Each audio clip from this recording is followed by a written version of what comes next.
down. Those are the two major things that somebody needs to learn. And once they learn how to do that, then they just need to be able to copy that exact same process to somebody else.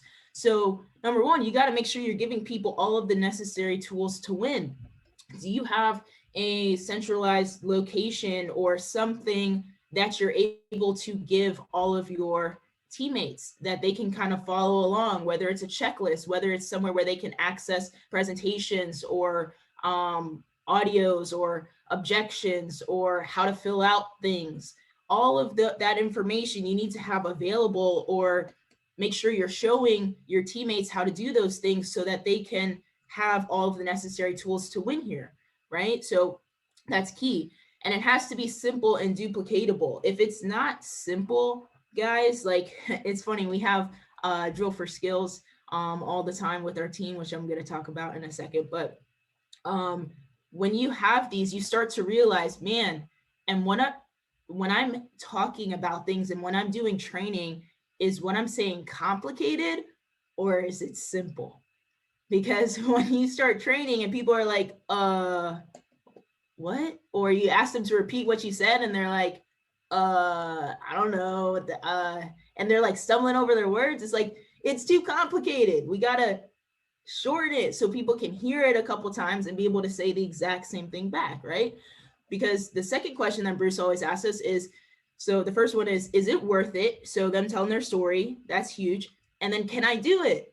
If they don't think that they can do it, they're not gonna stick around here very long, right? So we have to make sure that everything is simple and duplicatable. It's like if they can say, oh yeah, I can go through this PowerPoint, I can read the words on the slide, I can have them fill out an IBA, I can ask a couple good questions, I can overcome some of those objections. If they feel that they can do it, they're going to stick around. But if the second that they're like, oh my gosh, Shondell and Josh, you guys are so good, you're like a craftsman with your words and you're amazing, then they're going to be like, oh, that's not me, I'm never going to make it here, right? So we can't do that, right? It has to be simple and duplicatable, clear and concise.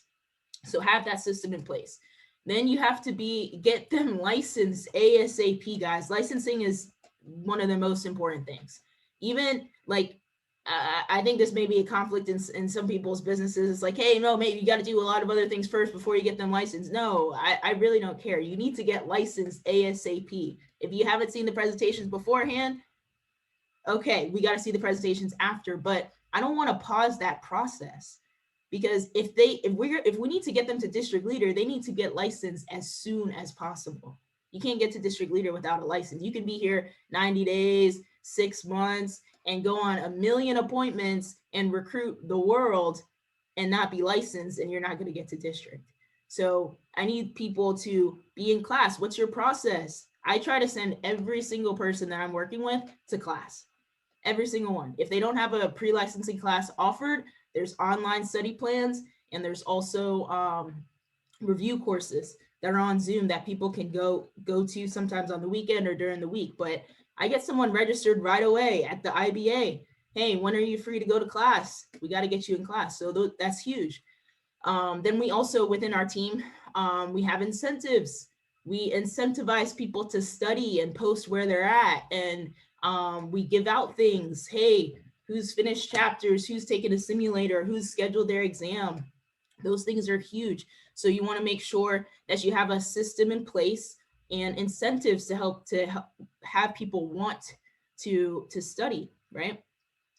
Now, the next thing is competition. You want to make sure that you're creating competition within the team. Number one, people need to see the leader sheets on a regular basis. Can you guys still hear us? Okay, cool. I'm just now reading the chat. I get it now, Dante. Yeah, we went to Palm Beach in Florida, Fort Lauderdale. So we were at West Palm Beach, and yeah, so it was awesome. But with that, you want to show people the leader sheets, create competition. They need to know what the leader sheets are. And number one, you want to be on the leader sheets so you can show them where you're at, right?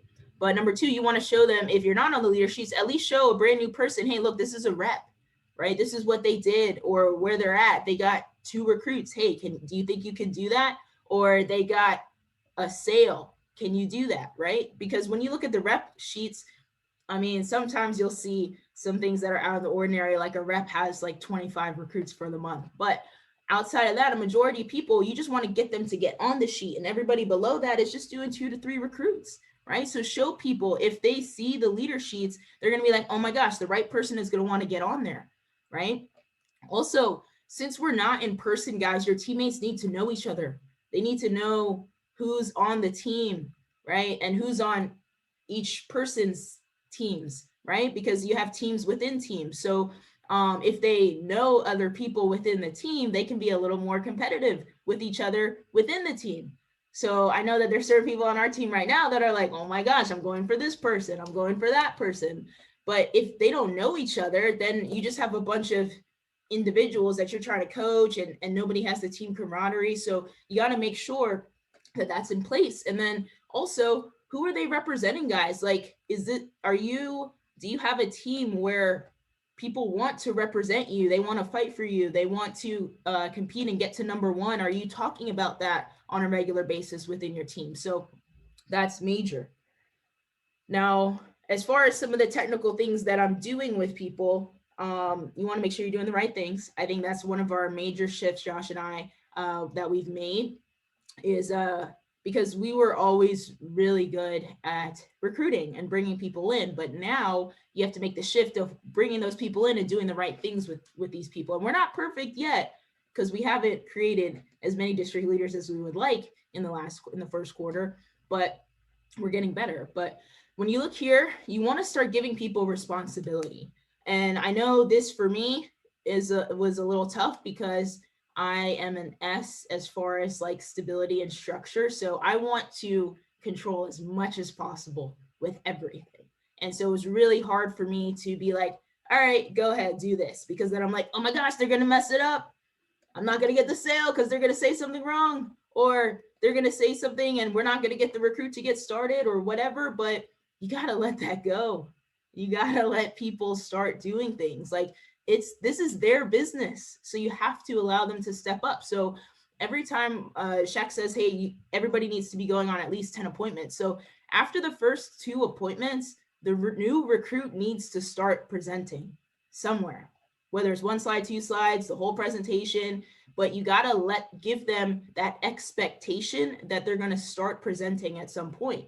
Now, if you guys are doing your presentations, I highly recommend that you record your entire presentation front to back, so you can give people something to watch, and they can be practicing outside of the appointment, right? And watching outside of the appointment. So once it gets to that third QA, they should have some idea of what they're going to be saying, right? So that's huge. They got to start presenting, because that's going to give them confidence, right? I have some people that, it's funny, I told them that they're going to have to do the presentation, did 8 appointments, never said a word. Then they did their 9th appointment and went through the whole thing, like front to back. I'm like, what?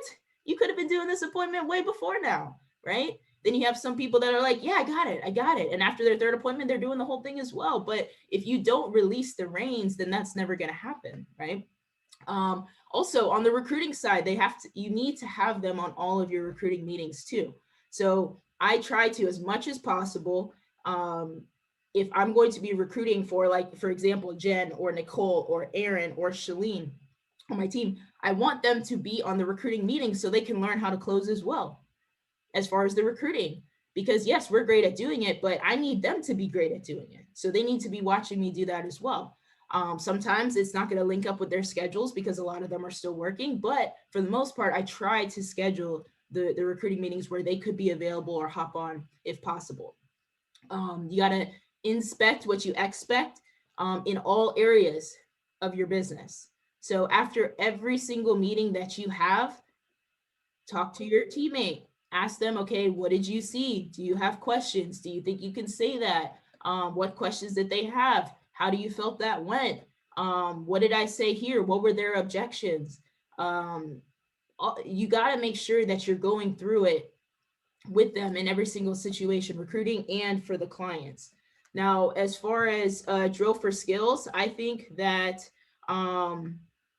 you guys should be having drill for skills. No matter what size your team is, because you got to start somewhere, you should be having a drill for skill. We have 2 twice a week. So they go to Friday training, they have Saturday training overall with the hierarchy, but then we also have Sunday night training for client specific things and Wednesday night training for recruiting specific things, right? And so with that, you got to inspect what you expect. If you're not putting it out there, allowing people to step up and start learning and practicing and getting better, then I mean you gotta check out your factory, right? And how you're working with these things. So that's huge. Always have somebody watching you. You should feel weird if you're doing a presentation and nobody's watching you. Do it, right? You gotta always have somebody watching you, because we're not in the business to be the best salespeople or be the best recruiters. We're in the business so we can duplicate ourselves as much as possible. So if someone's not watching you, that means number one, you're not recruiting enough and there's not somebody else that you're training, or number two, you just want to be a producer. That's it. One of those 2 things. So you always have to have people watching you.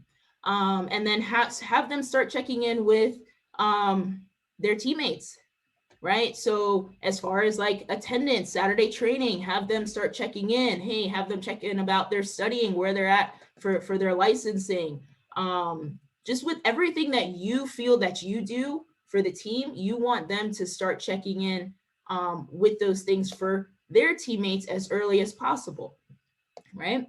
Kathleen, I'll answer your question at the end. But yeah, so with that, you want them to start taking that over. But Bruce always says the business is a business of contradictions. So you don't want to let the reins go too early, right? So everybody that you're working with, you want to give them responsibility, but you want to still treat every single person under them and that you're working with like you're direct. You're still checking in with them, but you're also having your teammates check in with them, right? And then help them through rejection, self-improvement, make sure they're doing the right things, having good conversations with your recruits on a regular basis through them and through their team. But you never want to let the reins go too early, because sometimes that person hasn't developed their level of leadership yet to the point that it needs to be. And so when you let the reins go too early, then everything that you potentially could have built under them may or may not stay around, because the level of leadership that was helping that happen was coming from you, not from that person. And if you step away too early, sometimes that can kind of end up losing that, and you want to keep people around, right? So don't let the reins go too early until that person has showed and what's the word? Blanking on the word, but show that they have had that level of leadership and they can handle everything on their own. And Josh said this earlier, but you want to make sure that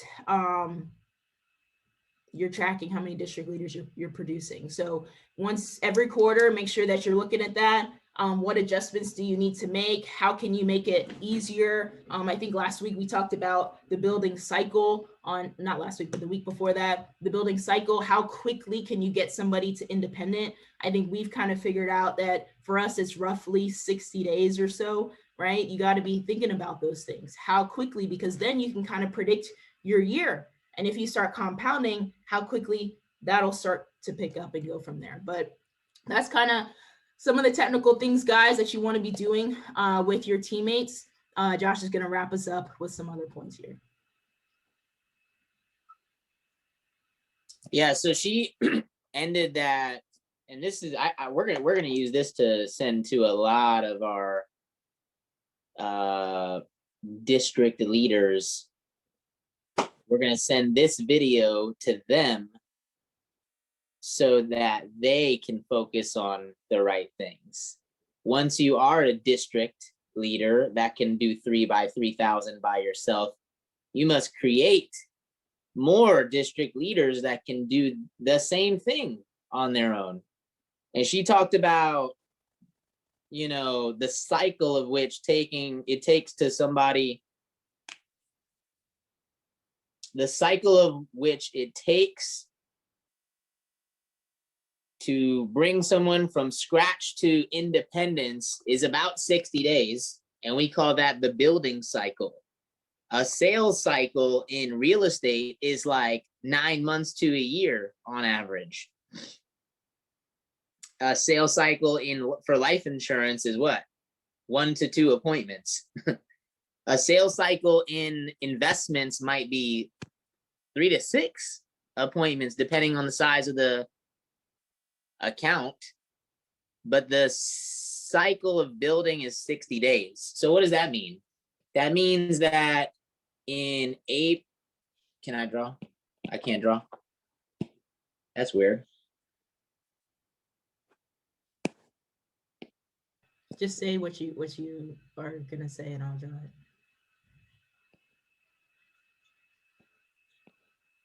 In April, May, and June of the second quarter, you break it down into weeks. Week 1, 2, 3, 4. 1, 2. Actually, it was 5.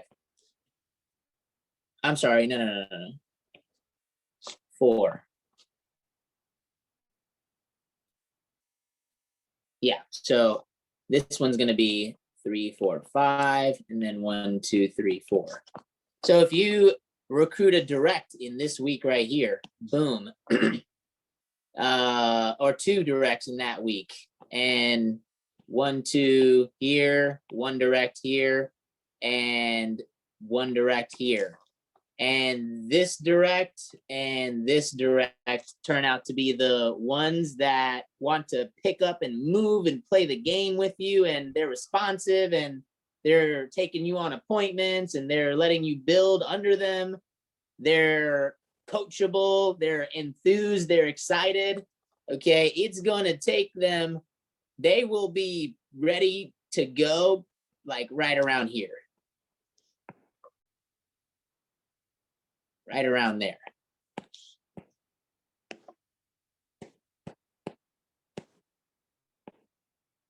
Right around there. Right? So the longer you wait to get started, get moving, let's say somebody gets started and like moving in their business in the 4th week of May. Well, that person that is potentially going to pop to independence is not generally going to pop until like August. Like if you wait until May, week 4. So you have to get started going now, and you have to get started, you have to simultaneously be working on what I call different plots of land. Okay, if I'm in real estate and I know it takes 9 to 12 months to close on a deal, I have got to be working on multiple deals at once, because you don't know which one's going to close first and often. So I got to be working on multiple potential closes in real estate, but in our business, I got to work on multiple plots of land, and I mean direct recruits.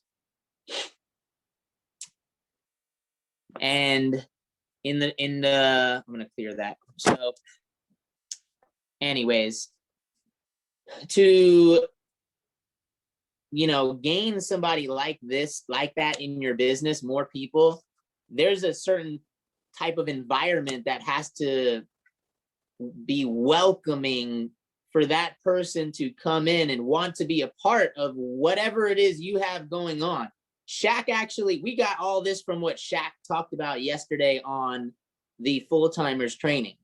That's why we copied and pasted it, basically, because I believe ultimately this right here is everything that needs to occur, I think, minus the last 2 that I put on the slide, that you need to attract the right kinds of people. And number 1, be competitive. Like, for the people on my team that are watching this YouTube in the future, I need you to go on POL, look at competition scoreboard, search Virginia, search Maryland, search whatever state you're in, search your title or level, and look at recruits and look at premium and compare where you are for the month versus where number 1 or top 5 at least